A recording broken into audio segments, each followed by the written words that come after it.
একটি overhead kick, একটি penalty shot, দুটি গোল, একটি অ্যাসিস্ট।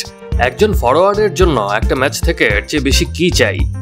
শুক্রবার রাতে উয়েফা নেশনস লিগের ম্যাচে পোল্যান্ডের বিপক্ষে ঠিক এমন পারফরম্যান্সই করেছেন ক্রিস্টিয়ানো রোনালদো। ৩৯ বছর বয়সী তারকার দুর্দান্ত নৈপুণ্যের দিনে পর্তুগাল জিতেছে ৫-১ গোলের বড় ব্যবধানে। যে জয় রোনালদোকেও তুলে দিয়েছে বড় এক রেকর্ডে। আন্তর্জাতিক ফুটবলে সবচেয়ে বেশি ১৩২ ম্যাচ জয়ী ফুটবলার এখন রোনালদো।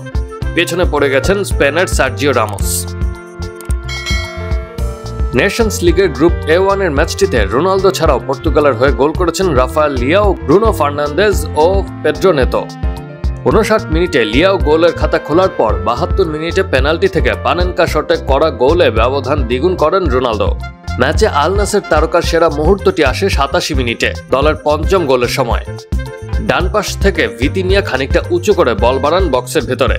বলের চেয়ে কিছুটা সামনে এগিয়ে যাওয়া রোনালদো শূন্যে ভেসে ডান পায়ের শটে দূরের কোণ দিয়ে বল জালে পাঠিয়ে দেন। এ নিয়ে আন্তর্জাতিক ফুটবলের রোনালদোর গোল সংখ্যা দাঁড়িয়েছে ১৩৫-এ, সব প্রতিযোগিতা মিলিয়ে ক্যারিয়ারে ৯১০-এ। দুটোই তথ্য সংগ্রহ শুরুর পর থেকে এ যাবৎকালের সর্বোচ্চ। ম্যাচে রোনালদোর দুটি সহ পর্তুগালের ৫টি গোলই হয়েছে দ্বিতীয়ার্ধে। দুই অর্ধের তুলনা টেনে ম্যাচ শেষে পর্তুগাল কোচ রবার্তো মার্টিনেজ বলেন, আমরা যেভাবে চেয়েছি সেদিক থেকে প্রথমার্ধ খুব বাজে ছিল। আমরা মনোযোগ হারিয়ে হতাশ হয়ে পড়েছিলাম। তবে দ্বিতীয় অর্ধ ছিল আমার দেখা এখন পর্যন্ত সেরা।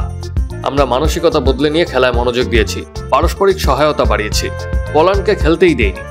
পোল্যান্ডকে ৫-১ গোলে হারিয়ে এক ম্যাচ বাকি থাকতেই নেশনস লিগের কোয়ার্টার ফাইনাল নিশ্চিত করেছে পর্তুগাল। Action sports.